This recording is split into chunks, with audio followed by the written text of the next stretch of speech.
10 ሚሊዮን 45,000 ዶላር የሚያወጣ 28.7 ግራም ዲያመንድ ከጋምቤላ ወደ አዲስ አበባ ይመጣል። ቁጥሩን በቅጡ ሰምታችሁኛል። 10 ሚሊዮን 45,000 ዶላር የሚያወጣ 28.7 ግራም ዲያመንድ ከጋምቤላ ወደ አዲስ አበባ ለመሸጥ ይመጣል። እናንተ ትልቅ ድጋፍ የምፈልገው ሼር እና ኮፒ ሊንክ እንድታደርጉልኝ ነው። ምክንያቱም ኮፒ ሊንክ ለአካውንቴ ሼር ለሰዎች ማለት ነው። ተባረኩልኝ። ወደ ቪዲዮ ከአላህ ውጪ ያለን አካል እንድናመልክ ጥሪ ያ ጌታ ነው ብላችሁ ምሰብኩ በዓለም ላይ የታሪክን አቅጣጫ እንደቀየሩ በትክክል መናገር የሚችሉ ሀገራት ጥቂቶች ናቸው። አርሜኒያ ደግሞ ከነዚህ ውስጥ አንዷ ናት። አርሜኒያ በዓለም ላይ ካሉ የመጀመሪያዎቹ ክርስቲያን ሀገሮች አንዷ መሆኗን ያውቃሉ? በ301 ዓመተ ምህረት አርሜኒያ ክርስትናን በይፋ እንደ መንግስታዊ ሃይማኖቷ ተቀብላለች። በዚያን ጊዜ ንጉስ ትሬዳቴስ ሳልሳዊ አርሜኒያን ይገዙ ነበር። ግሪጎሪ የተባለ የክርስትና እምነት ተከታይ በእምነቱ ምክንያት ለ13 ዓመት በጥልቅ ጉድጓድ ውስጥ ታስሯል። ያ ቦታ ክሮርቪራፕ በመባል ይታወቃል። ዛሬ ጎብኚዎች ከመላው ዓለም ክሮርቪራፕን ለማየት ይመጣል። አላህ ውጪ ያለን አካል እንድናመልክ ጥሪ ያ ጌታ ነው ብላችሁ ምሰብኩት እንድናመልከው የምትጋብዙን አካል እናንተ የኔ ባሪያ ናችሁ፣ እኔ የዓለም ጌታ ነኝ ብሎ ሰብኳል ወይ? አዎ ብለው ከተናገሩ መጽሐፉን ክፈቱና አሳዩን። አንድም ቦታ የለም። ቪዲዮ እንደሰማችሁት እኔ የዓለም ጌታ ነኝ ያለበትን አምጡ ነው። እንግዲህ ሁሉም ሰው እንዲያመልከው ከተባለ ኢየሱስን ያምልኩኝ የዓለም ጌታ ነኝ ብሏል ወይ የሚል ነው። መጽሐፍ ደግሞ ስለ ኢየሱስ ምን ይላል የሚለውን እስኪ አጠራርገን እናየዋለን። ተባረኩ። ኢየሱስ ክርስቶስ በመጽሐፍ ቅዱስ ውስጥ መጽሐፍ ቅዱስ ግልጽ አድርጎ ሲያስቀምጥልን የሁሉ ጌታ ብሎ ያስቀምጠዋል። ይህም ደግሞ ሐዋርያት ሥራ ምዕራፍ 10 ቁጥር 36 ላይ ያለውን ቃል አንብበላችሁ። የሰላም ወሬ እየሰበከ ይህ ቃል ወደ እስራኤል ልጆች ላከ፣ እርሱም የሁሉ ጌታ ነው። የሁሉ ጌታ ማለት ምን ማለት ነው? የዓለም የሰማይ የምድር ጌታ ማለት ነው። ኢየሱስ የጌቶች ጌታ የነገስታት ንጉስ ነው። ኢየሱስ ከዓለም ጌትነት በላይ ያለውን ስልጣኑን እንዲህ ሲል ገልጦታል። ማቴዎስ ወንጌል ምዕራፍ 28 ቁጥር 18 ላይ ያለው ነው። ስልጣን ሁሉ በሰማይና በምድር ተሰጠኝ። ስልጣን ሁሉ በሰማይና በምድር ተሰጥ። በምድር ላይ ስልጣን ያለው ሁሉ የዓለም ጌታ ነው። ኢየሱስ ክርስቶስ በምድር ብቻ ሳይሆን በሰማይም ስልጣን ሁሉ የሱ እንደሆነ ተናግሯል። ከዓለም ጌትነት በላይ ምን ስልጣን አለ? ጌትነቱን ደግሞ በሌላ መንገድ እንዲህ ሲል ገልጾ ዮሐንስ 8:12 ላይ እንደዚህ የሚል ቃል እናገኛለን። እኔ የዓለም ብርሃን ነኝ ይላል።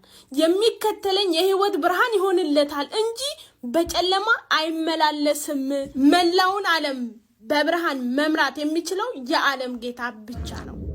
10 ሚሊዮን 45,000 ዶላር የሚያወጣ 28.7 ግራም ዲያመንድ ከጋምቤላ ወደ አዲስ አበባ ለመሸጥ ይመጣል። ይሄ ሰውዬ ቂጤሳ አበራ ይባላል። ከጋምቤላ 28.7 ግራም ዲያመንድ ይዞ ይመጣና የሚገዛው ሰው በደላላ ያፈላልጋል።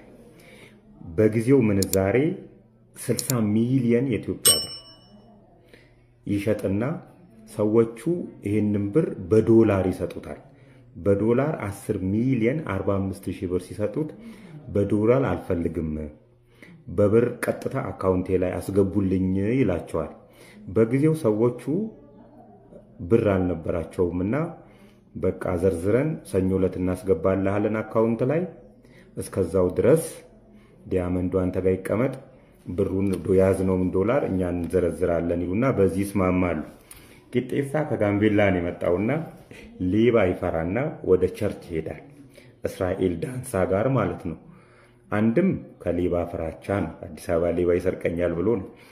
ሁለትም ደግሞ እንዲባረክለት ዲያመንዱ እንዲባረክለት ፈልጎ ነው ወደ እስራኤል ዳንሳ ይሄደው። በእርግጥ ያሳዝነኛል ይህ ሰውዬ። ከዚህ በፊት ታሪኩን ነግሬያችኋለሁና ያን ጊዜ ትንሽ ፎሎወር ስለነበረኝ ብዙዎቻችሁ አልሰማችሁትም ይሆናል። ስሙት። አሁን እስራኤል ዳንሳ ጋር ይሄድና ለእስራኤል ዳንሳ ጸልይልኝ ብሎ ዲያመንዱን ይሰጠዋል። እስራኤል ዳንሳ ከዚህ በፊት ዲያመንድ አይቶ አያውቅም ነበርና ሁሉንም ምዕመናን ተንበርከኩ ይላቸዋል። ተንበርከከው ሲጸልዩ ጸልየው ሲነሱ ዲያመንዱ እጁ ላይ አልነበረም። እስራኤል ዳንሳ ጋር የት ሄደ ሲለው ሰይጣን ወሰደው። ሰይጣን እንዴት ሰይጣን ይወስዳል ብዬ እዛው መድረክ ላይ ስተናነቀው እስራኤል ዳንሳን የእስራኤል ዳንሳ ጋርዶች ይዘውኝ ገስታ ውስጥ አስገብተው ደበደቡኝ ይላል ቂጤሳ አበራ። ከደበደቡት በኋላ ውልቅልቅ አርገውት እዛ ገስታ ውስጥ አንዳንድ ታሪኮቹን ይጠይቁታል። የባንክ አካውንቱን፣ ዘመዶቹ የት እንዳሉ፣ ሚስቱ የት እንዳለች፣ እህቱ የት እንዳለች ከጠየቁት በኋላ በሳምንቱ ሌላ ቸርች ይሄዳል ቂጤሳ አበራ። እንደዛ ተመቶ ማለት ነው። እዛ ቸርች ደግሞ ያለው ሌላኛው ፓስተር ይሄ ታሪክ ተነግሮታል። ይሄን አካውንት ያለ ሰውዬ ድንጋይ ጠፋብኝ የምትል ሰውዬ እና ወደ መድረኩ ጣይሏል። ዲያመንዱን መውሰዳቸው እንትን ሳይል ምን ይሉታል? ዲያመንዱን ጅጅጋ አይቼዋለሁ፣ ሰይጣን ወስዶ ጅጅጋ ነው ያለው፣ እህት ጋር ነው ያለው ይሉታል። እንግዲህ ዲያመንዱን መውሰዳቸው ሳያንስ ከእህቱ ጋር ሰላም የተቀመጠችው እህቱ ጋር ለማጣላት ማለት ነው። ይሄ ታሪክ የቆየ ታሪክ ነው።